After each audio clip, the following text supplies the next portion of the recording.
Hello friends. Let's start with perhaps the most unexpected story. Oleksandr Usyk, who took 3 belts from Anthony Joshua, now believes that AJ will become the undisputed heavyweight champion of the world in 2027. As a reminder, after losing to Usyk, Joshua was defeated again in the rematch and then suffered a brutal knockout loss to Daniel Dubois. And now Usyk is not just training with him, but essentially helping him restart his career.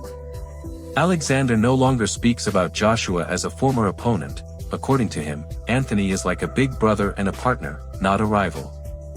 Usyk even smiled as he mentioned that AJ has grown fond of Ukrainian cuisine, especially borscht. But there is also a serious context behind this. In December, Joshua was involved in a car accident in which 2 of his close friends died.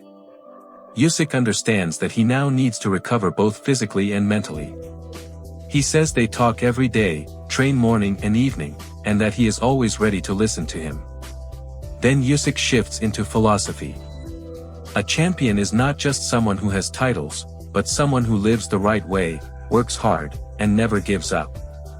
According to him, Joshua is living exactly like that right now.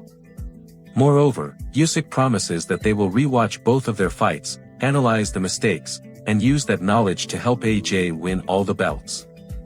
It sounds very ambitious. Do you believe in such a comeback for Joshua or not? Meanwhile, Usyk has already outlined his final fights before retiring.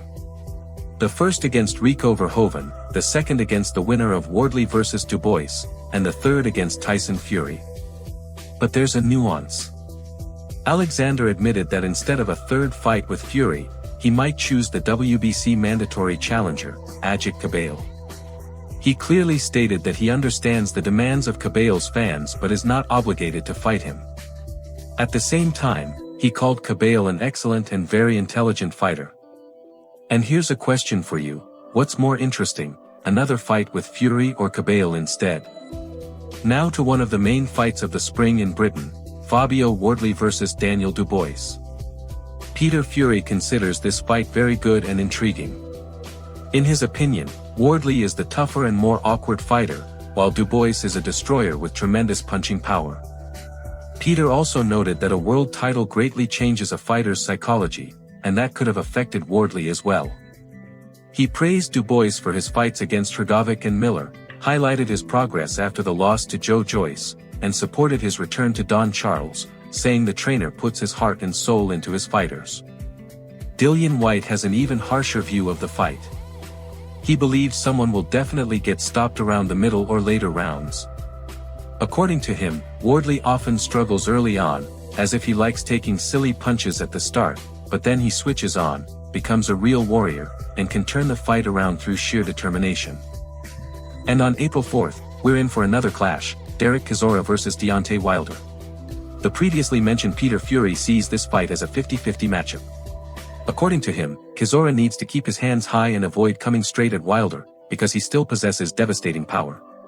However, if Derek manages to get inside and start working the body at close range, the American could run into problems. The main question, as Peter says, is, which version of Wilder will we see? Because in his recent fights, he hasn't looked like the same Wilder.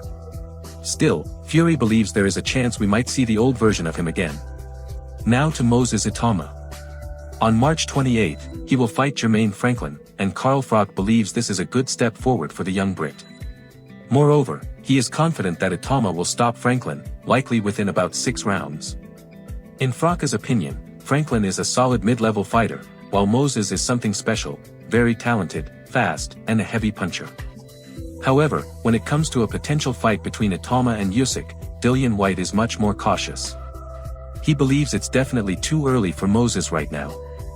Usyk is far too experienced, has gone 12 rounds many times, beaten top opponents, and doesn't seem to be slowing down at all. Still, Whyte adds that this is the heavyweight division, and you can never be 100% certain, one punch can change everything. Whyte also took aim at the relationship between Joshua and Usyk. He called it strange and said it makes no sense to him. According to him, it's a typical case of, if you can't beat them, join them. He believes Joshua has changed a lot, is constantly searching for something, and can't seem to settle anywhere. Then Whyte went even further, speaking very bluntly, saying that Anthony behaves like someone who is for sale here and there. That's a pretty unfiltered statement. He also added that AJ's best trainer was Rob McCracken, the most knowledgeable and one of the most humble people in boxing. What do you think about that statement? Write in the comments.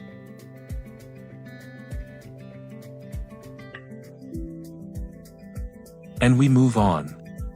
Regarding a potential fight between Joshua and Tyson Fury, Tony Bellew believes it's a true 50-50 matchup. However, he gives a slight edge to AJ. In his opinion, styles make fights, and out of the two, Anthony has the more destructive power. At the same time, he admits that Fury has only lost to the great Usyk, and everything could be decided by a single punch. Most importantly, we no longer fully understand who has more left at this point in their careers. As for Fury himself, the previously mentioned Dillian Whyte didn't spare him either. He criticized his upcoming fight against Arslanbek Makhmudov, which will take place on April 11th in London. According to Whyte, Tyson carefully selects easier opponents and has done so before, for example, Sefer Seferi. He the choice of Makhmudov terrible, because he is too slow and Fury will simply beat him up.